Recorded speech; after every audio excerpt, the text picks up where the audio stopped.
Vane sangre sa Pirian.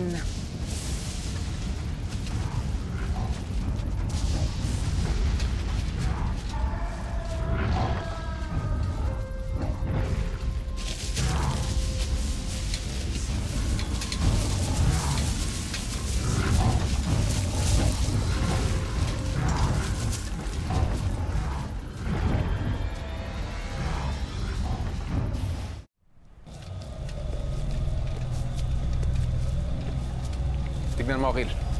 Nakabukas nga ang lagusan. Tama ang kutob ng ating reyna. May nagnakaw sa kanya ng susi.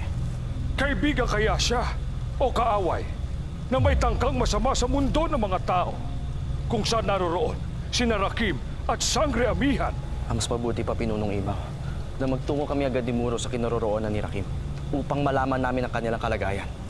Mabuti pa itanggalin niyo muna ang inyong kalasag pandigma. Hindi kayo dapat magtakan sa mundo ng mga tao.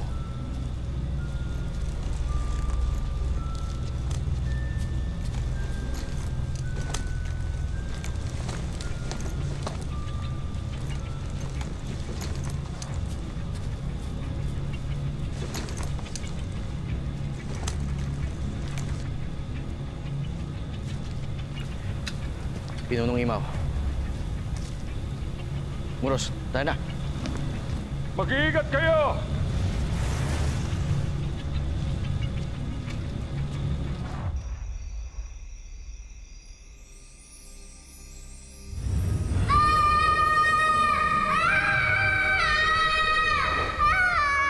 Amihan, gumising ka.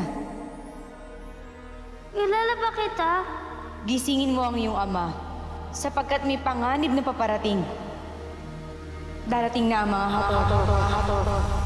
Tay! Tatay! Tay! Amihan? Oh, bakit? Napanaginipan po ako napakagandang babae. Sabi niya, gumising daw po ako at tawagin daw po kita. May padating daw pong panganib. Nandiyan na daw po ang mga hator. Mga hator? Kasalanan niyo po to, Tay, eh. Kung di niyo ba naman kunwento sa akin tungkol sa Encantadia, di ko po ito mapapanaginipan.